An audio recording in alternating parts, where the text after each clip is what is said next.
What's up, YTPC? Uncle Willie coming to you from the coop. Sunday, about 3 o'clock in the P of M. Sitting out back, I had a little thunderstorm come through earlier, so everything's wet. I haven't sat on my little love seat thing there over a month. I got a couple of these rocking chairs that fold up. The CGI, CIG, whatever they are, Rocker XL. I'm sure some of y'all have seen it, probably even have some. Comfortable. These are the XL, they're the little wider. They got a place on the side for your phone and a drink bottle, water bottle, whatever. Just sitting out here enjoying a cigar. AJ Fernandez New World Oscuro. This size, they call it the Gubernador. It's a Toro.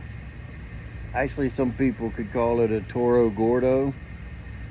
It's 6.5, 6.5 inches, a 55 ring size, ring gauge, whatever you want to call it. And it's about to ash me, so.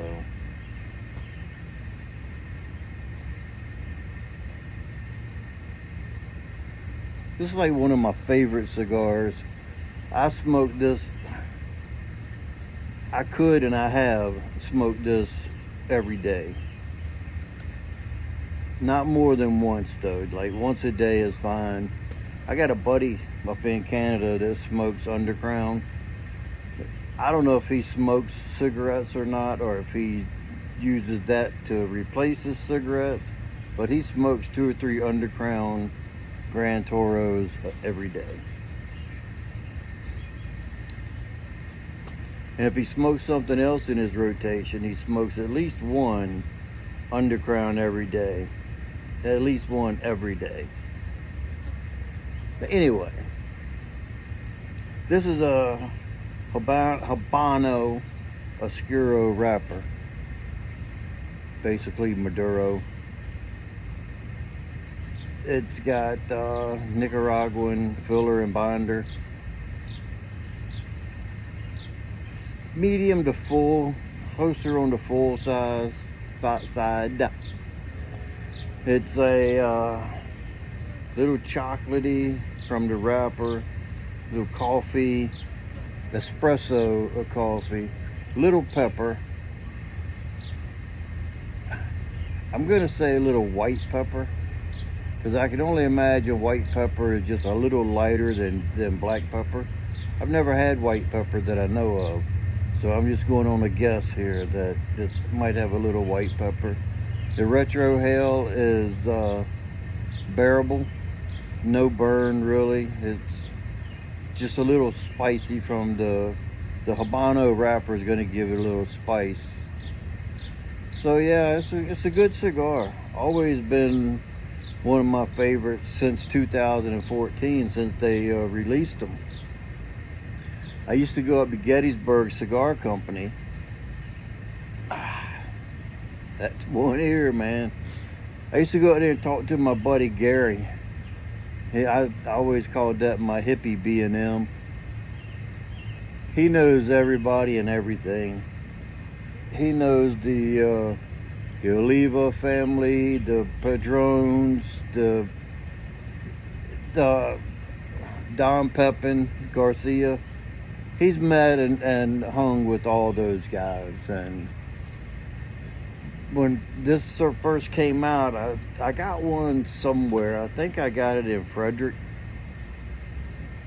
which at the time I lived closer to Gettysburg. And I smoked this in a shorter size, and it was just an amazing cigar for the price point. At the time, it was like $6. So I ran up to Gary's little Gettysburg Cigar Company, and he had just gotten some in, and he had a bundle that they sold mainly by the bundle because they were still working on their box design of how they were going to do it. And I bought a bundle of 21 for $110, and they were 5.5 by 55. They call them the Vini, which they were a torpedo type with pointed tip. I saw he had those, and I snatched them up, $110. Took those babies and went home, and I smoked one a day for like 4 or 5 days in a row. Then they just been a staple in my humidor.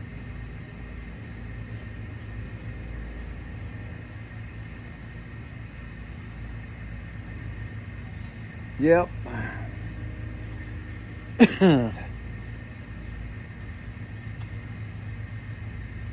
So I meant to tell y'all, last week when we were in Ohio, staying at the hotel,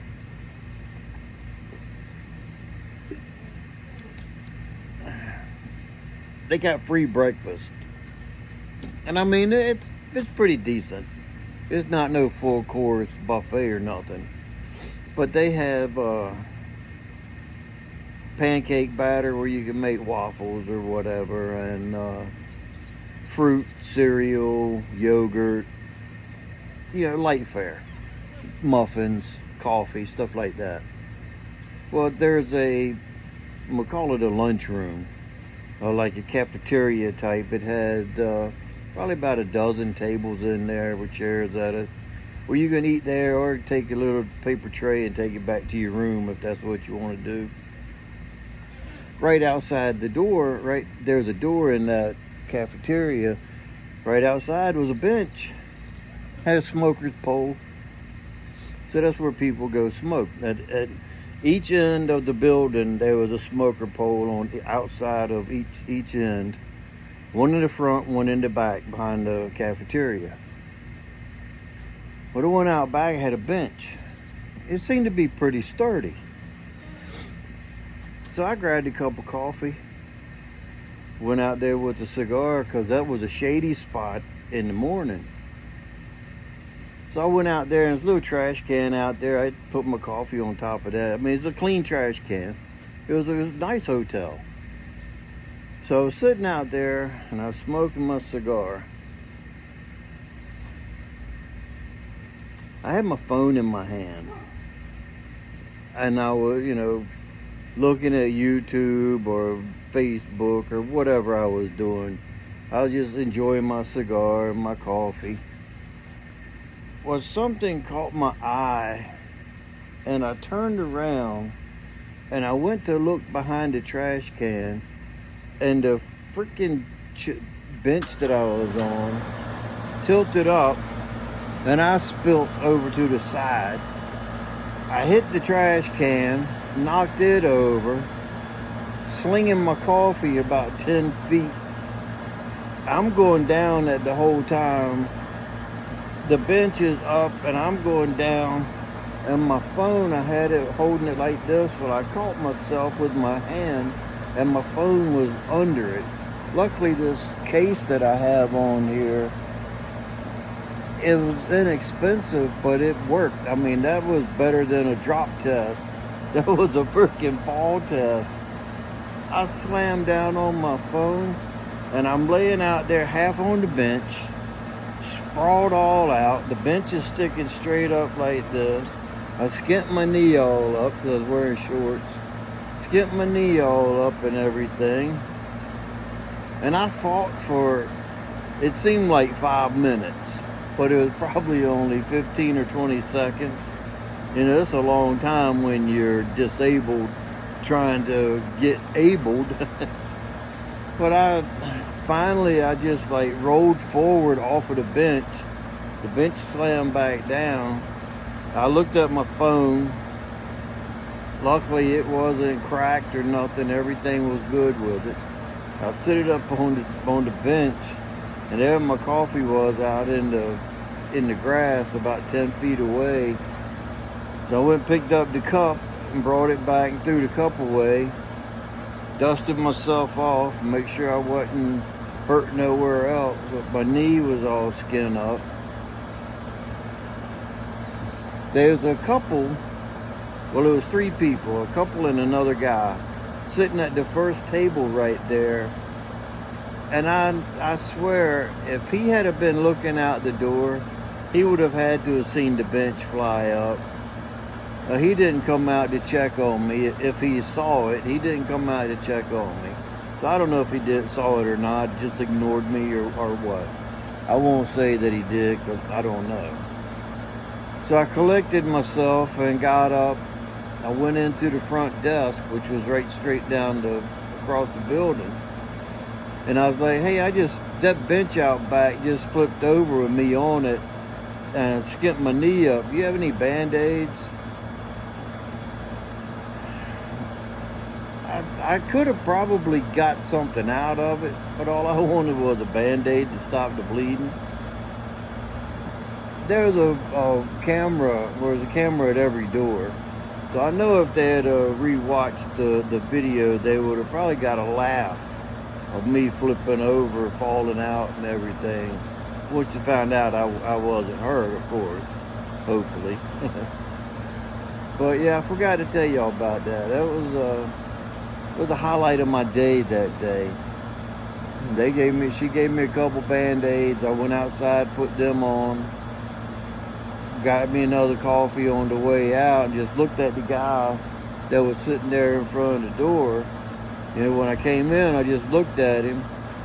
He didn't have no look of concern on his face, so I don't know if he saw. I don't think he saw me. So I came back out, sit down, and instead of sitting on the end of the bench, I scooted towards the middle, so I was over the leg instead of on the other side of it where it would flip up on me. So I sit out there, have my coffee and cigar, but yeah, it flipped me. I was like being on a bucking bronco.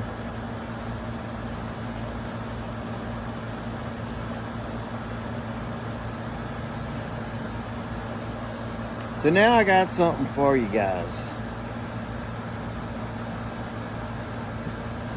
If I have never sent you anything and you would like to sample some Cobb Plug, which that's 1792 flake, Sam Gowith Cobb Plug is 1792 flake, but it's in plug form.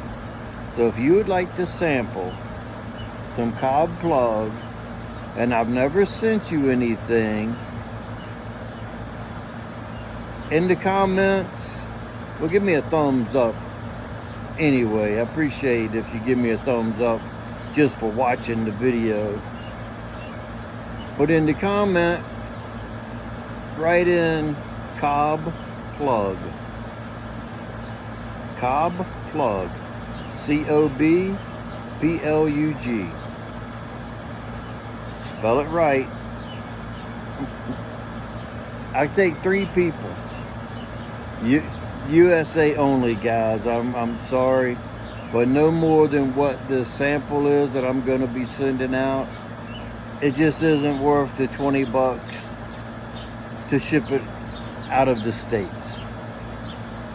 Shipping it stateside is only going to be like $3 or $4 for a chunk of it. So I apologize. I will do something later that will include everybody. I'm working on something. I'm at 360 some subscribers. I gain one, lose one, gain one, lose one. So I'll say 365. There was like 368, then to 67. But anyway, I got something working where I'm going to include everybody, and it'll be a nice prize package. So if you have not received anything from me, write in the comment down below, in the bucket, whatever you want to call it, Cobb Plug. You can leave another comment as well, but all I need to do is see Cobb Plug. And I'll take 3 people, and already have one package going out tomorrow for someone else. So I would like to be able to send all 3 packages along with that one tomorrow, because Tuesday's a holiday. But if not, I'll give you a couple days, and like I say, I'll pick 3 people. When I see your comment, pay attention, because if you write Cobb Plug in the comment and I see it and I choose you, I'm gonna comment on your comment and tell you to email me, and I will leave my email, which it is Willie Roop, WILLIEROOPE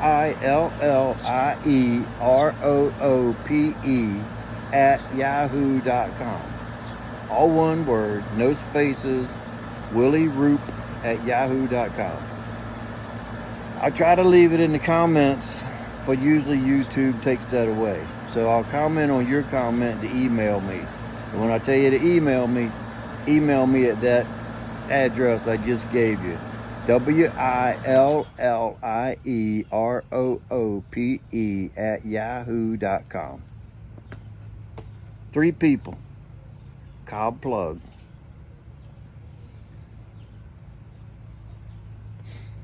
Just a little appreciation, and help you guys out if you've never had it before. So remember, if you stay ready, you don't have to get ready. And with that being said, until next time, you know what to do. Stuff 'em and puff 'em.